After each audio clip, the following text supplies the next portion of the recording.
Hello, everyone. Welcome back to another episode of the HR Leaders Podcast, the show where we explore the future of work with industry experts and HR executives in the world's leading global brands. Today, we have a special guest on the show. We're joined by Alan Watkins, who is a physician and neuroscientist, an international expert on leadership and human performance, best-selling author, and founder at Complete Coherence. Welcome to the show, Alan. How are you? I'm really well, Chris. How are you? Not too bad. Well, thanks for joining us on International HR Day. Yeah, amazing, right? I know. We have a day for it now. We have a day for it now. Even I was surprised, and I do this show every day. So you'd think I'd be fully aware of that. But big shout out to all of the HR leaders all around the world who, arguably probably the toughest time we've ever had to lead through. Indeed. So I wish you all the best, and I hope you're all safe and well during these times. But before we jump in, Alan, tell everyone a bit more about yourself personally and your journey to where we are today. Yeah, so as you said, I trained as a physician. I was a jobbing physician for about 12 years in the NHS, but I left 25 years ago. So I've been doing this kind of work with leaders globally for twice as long as I was doctoring. And I often get, what's the connection? And the really connection between the two lives is human suffering. So, for me, when I was a doctor, it was always about the reduction of human suffering, but at scale. Now, I found when I was a consultant physician on the ward, I'd have 50 patients on the ward, 115 outpatients, 200 souls to deal with. So it was never really a big scale. And I thought, well, I go into general practice, you've got 2,000 people, but you don't see 1,800 of them because they're well. So again, you only have 200 people. So one of the things that caused me to leave 25 years ago is actually, if I work with big multinational corporations, like some of our clients have got 400,000 employees. So you change the quality of leadership at the top of those organizations, you directly affect the lives of 400,000. Now, if you take the families into consideration as well, you're at 2 million. If you take the supplier base, you're at 5 million just from one company. And we currently work with about 100 multinationals.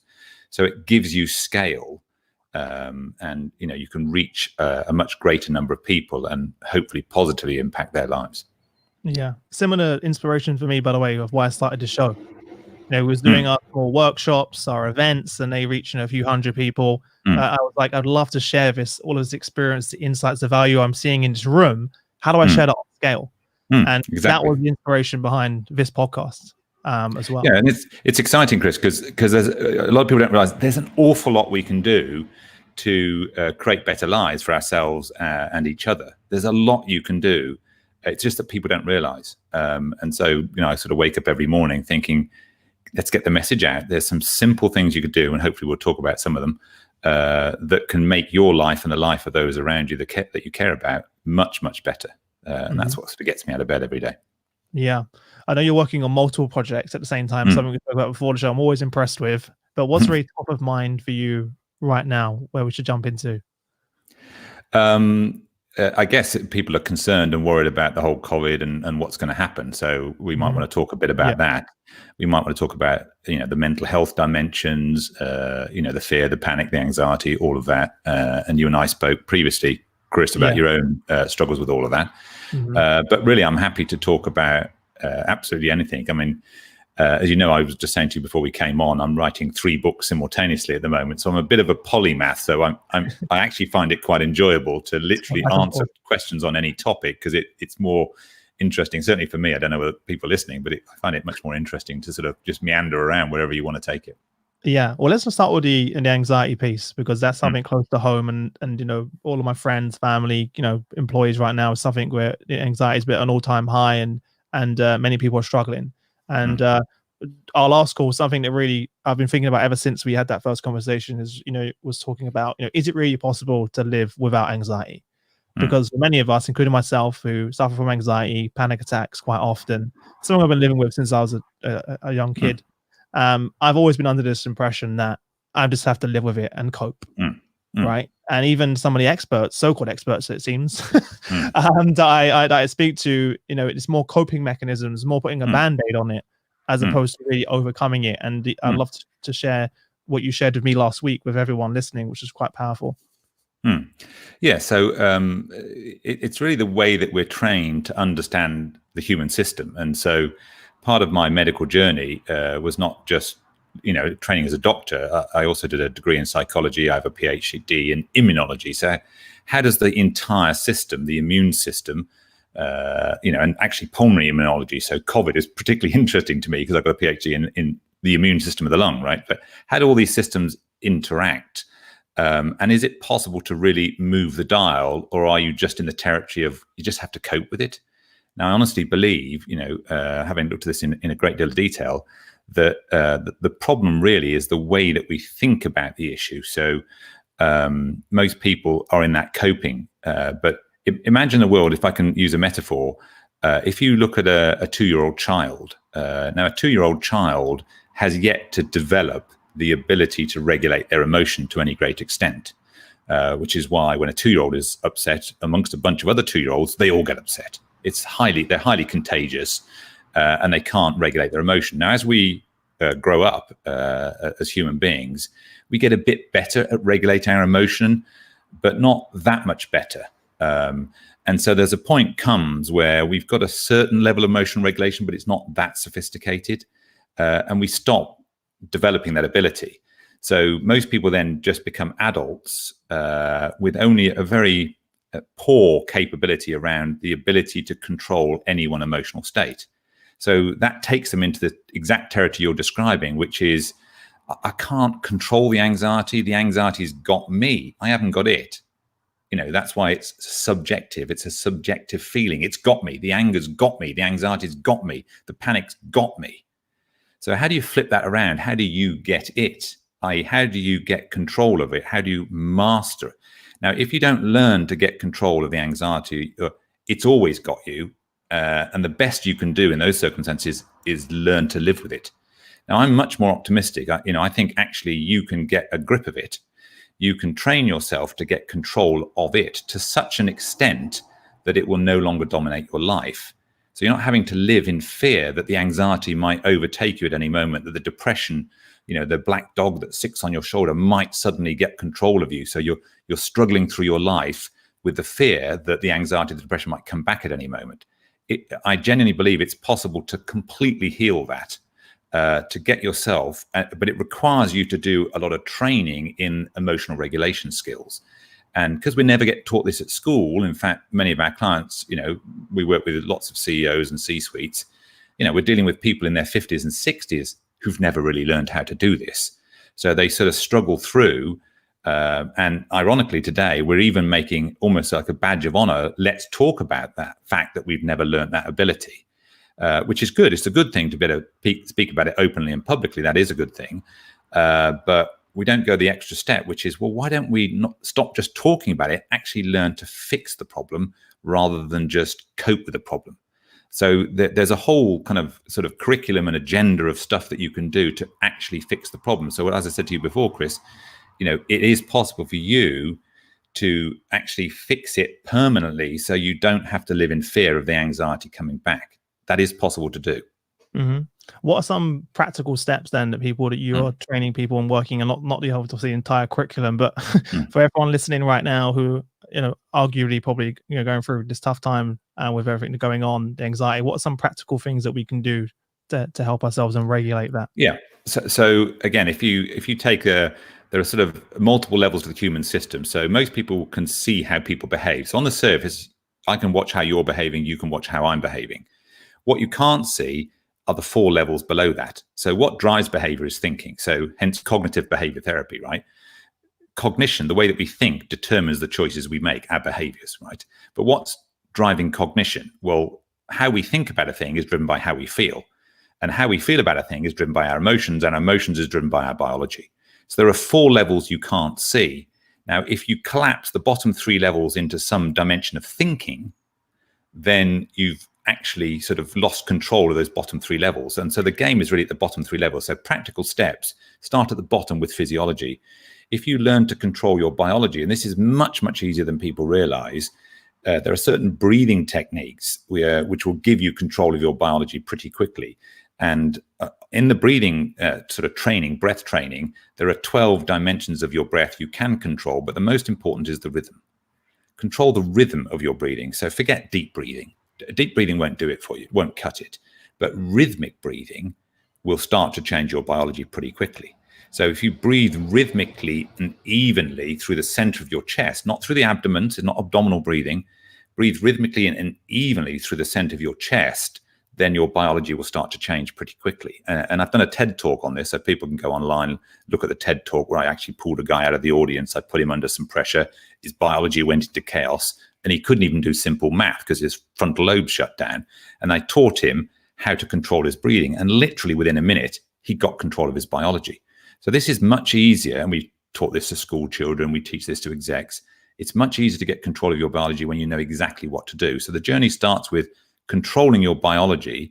That's the bottom of the pyramid, as it were, and then moving up to controlling your emotions and your feelings. And that's where most of the game is. Wow. Okay.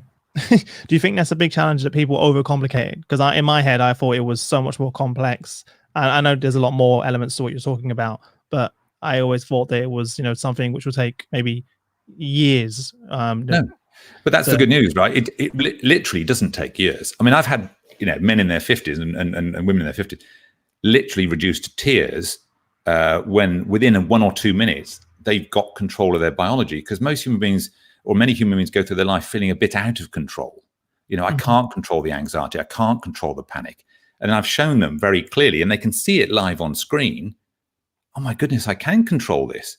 I've seen grown human beings weep at the realization for the first time in their life, there is something about my life I can control, and it turns out it's me.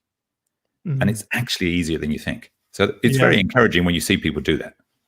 Well, obviously, I only spoke about my personal experience only a year ago. Before that, I thought I was like an outsider, and I was alone in this, and I was a bit crazy. The fear of the fear. So it's like the fear of anxiety, the fear of having a panic attack, which became the fear. So it's like a revolving, never-ending. Or what if I get on a plane and I have a panic attack? What's going to happen? And then it builds up the anxiety, and then you have a panic attack.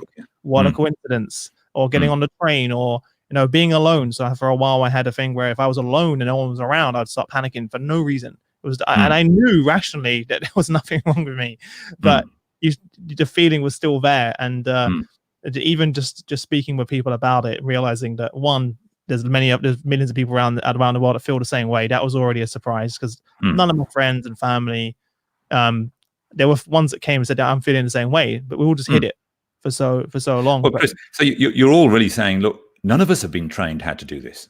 Yes. Yeah. So we need to be trained in schools how to, because it is possible to control these things. But all we're really saying is we're all illiterate as far as this is concerned, and that's true.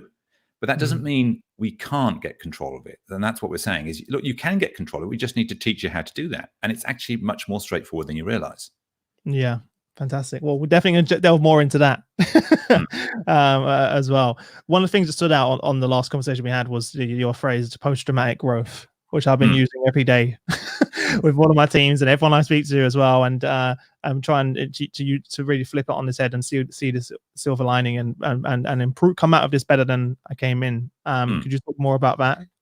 Yeah. So when you go through a crisis, there are two paths ahead. So if you come out the crisis, you're going to come out down one of the two paths. Now, unfortunately, most people find crises very difficult. They find change very difficult, the uncertainty, the threat of all of that. And they get into a sort of post-traumatic stress type scenario. They're panicking. They're worried about their future, about the economics, about the future of the world, and so on. Or that's one path ahead. Or the alternative path ahead is the post-traumatic growth. How does this crisis become an opportunity? And there are two things that will get you down the post-traumatic growth. First of all, the stuff we've just been talking about, emotional regulation. Because a big part of which path you go down, if you're into this vicious cycle, the one that you were just describing, even the fear of the fear, and you get into this vicious cycle as one negative emotion triggers another, which triggers another, which pushes the cortisol level up, which then is the hormone, your body's main stress hormone, which then creates negative emotion in itself. And as the negative emotion increases, you get more cortisol. Vicious cycle, right? And so how you break that cycle is emotional regulation is the first step down the post-traumatic growth. You've got to get control of your own emotional response. And so that's the start point. But the real game changer is the ability to make meaning out of a crisis. So what does this really mean? What does COVID-19 mean for me as a human being? What does it mean for my family? What does it mean for the way that we're living our lives and the way we have to adjust? What does it mean for humanity? So if you can find meaning in the crisis, then that will take you down the post-traumatic growth, because you can grow as a result of the crisis.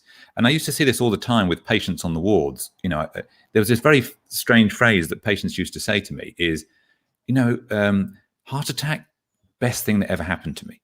Cancer diagnosis, best thing that ever happened to me. And you think, wow, that is a really weird thing to say. But what they were really meaning is they sort of woke up. They were living their life a certain way. And as a result of this diagnosis, they woke up and they started to live their life differently and get a lot more enjoyment and fulfillment, started to pay attention to different types of stuff. So then the crisis of that difficult diagnosis became a turning point in their life, and they found a whole new level of meaning. And so post-traumatic growth requires emotional regulation and the ability to discover meaning. So if you focus on those two things, then you'll come out of this terrible pandemic that we're all going through in a much healthier state, and you'll be able to flourish as a result of the crisis rather than crumble. Amazing. On that vein, many of the CHROs, and kind of back to your book, kind of goes along the lines of what we're talking about today as well, is many of the HR executives are seeing this as an opportunity for huge change in their organization and their workplace, which is obviously similar to the name of your And what inspired that book, and are you seeing that now play out more so in organizations given current events? Yeah, we absolutely are. So the book that I wrote came out in February. Some of the things we wrote about, because we both basically wrote about, Nick Dalton and myself, my co-author and I, wrote about the past, present, and future of HR. So HR, since it started, with the evolution of the factory system in the sort of mills of Northern England, as it were, back at the sort of turn of the 1900 and 1910, that kind of frame, is started with welfare officers, looking after people largely. So it started way back then. And so we went through all the different, and there are 7 P waves, as we call them, waves of progress, P waves, that the HR community has gone through over the years, and, including what's yet to come. So we're roughly in wave 4 or 5, depending on which organization you're operating in. And we wrote about wave 6 and 7. And we actually described some things that we probably thought won't really get going till about 2025. They're happening now. So COVID has really been a sort of compression of time. We're sort of living through 10 years in 3 months. So it's really accelerated things and created a lot more intensity. And part of the reason for writing about the book is I honestly think, and it's become more obvious since COVID, that now is the time for HR to step up and start leading. So, anybody that's worked in organization has heard this very sort of familiar phrase: people are our most important asset. And I always think that was quite strange. So particularly when CEOs say that to you, oh yes, well, of course, the people are our most important asset. You say, well, is that really true? Because if it's true, why are you spending all the time with the CFO and not the CPO or the CHRO or the HRD? If people are really important assets, why are you spending all the time with the finance guy? And so it was sort of like lip service. Yeah, exactly. But now it's true. And particularly COVID has really brought this into sharp focus. Is organizations are collections of people. In fact, the word company comes from companis, which means to break bread together. The very notion of a company right, is people breaking bread together. We're in company with each other. And so really now is the time for HR to start leading. And rather than being apologetic and trying to justify itself to the commercial line, with metrics and assets, to say, look, we do want a seat at the top table. We're valuable, really. No, start leading. So stop reacting to what's going on in the world and start leading. And so that's why we wrote the book, is honestly think now is the time for HR to step up to the plate and really start to lead. And so we wrote about that and, understand the past, present, and the future. So the way to lead is you understand where you've come from and what's about to happen. And then you can lead and you can give people guidance. And so COVID has really just amplified that. So that's really what the book's about and why we wrote it. Mm-hmm. What were some of the things that you predicted in 2025 that are now happening now? Well, the level of flexi working. So rather than, people working on set contracts for set amount of times at set locations, that will move to a full flex model. that people full flex, not only in terms of their compensation package, so people might be paid in very different types of ways, and the hours they work and the locations they work and how they work. So a completely fluid and flexible model. So that was one of them. And also, moving forward, that there was going to be a completely different organizational structure. And we're seeing that happen right now as a result of COVID. Like, so many of our clients, for example, have gone, oh, do you know what? We don't need 90 offices in the UK. Maybe we only need 50, right? Yeah. So that's going to change everything, the geographic footprint, and also the way that human beings are connected inside an organization. And one of the things we've built in our company is something called network analysis, which is looking at the way that people are connected to each other, because many companies are still operating with an org chart, which is 1910 technology. So imagine, Chris, I asked you to drive a car that was built in 1910. Now, most people wouldn't accept that. I'm not driving that car. They want a Ferrari, the latest model. But we're using a 1910 technology called an org chart, and it doesn't represent how a company really works. So, the companies of the future are going to be 3-layered, networked, semi-permeable organizations. And we sort of wrote about that, and that's already happening. Is, with swarms and scrum masters and flex to work and flow, and all of these types of ideas are being talked about. So we didn't think that would become really talked about to any great extent for another 5 years. It's been really talked about right now. So there's a couple of examples of, the future is here. Yeah, and those frameworks are being built right now, because I'm speaking with the CHROs every day, and they're kind of throwing everything out the window and starting from scratch.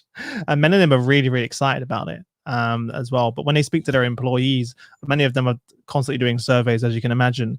And the main concerns from employees actually returning to work, for example, seem to be, one, travel, just are you safe to even travel to work on transport? So that's like overwhelmingly the biggest concern of everyone in the organization. And the other is, many of them don't want to return to work. They want to work from home. They've realized that now this is actually, my life's better. I'm spending more time with family, better relationship with my kids. Personally, I'm getting more work done. So then how can you then turn around to those people and say, you can't work from home, it doesn't work? When it's been working for the last nearly 4 months now, as well. So there's going to be some interesting conversations being had. Oh, seems like I've lost Alan. Where did you go? All right. We'll hopefully be back in a second with Alan. How's everyone on LinkedIn? This is what happens when you're live on LinkedIn. These things happen. So if I'm sure everyone's been listening intently. If you have any questions, please leave them in the comment section below, and I'll make sure I throw them over to Alan, because he's almost like a library full of knowledge there. So I'll definitely throw them in there. And I would love to hear from you guys as well. What are you doing now to support your employees through this? And if you are in the planning stages of going back to work, what are some of the systems and tools and processes that you've set in place to make that a smooth transition, or as smooth as it can be? Let's be honest, as well. Yeah, there you go, Ivan, with the session below. So I'm not sure what happened with Alan there. So we'll hopefully try and get back in.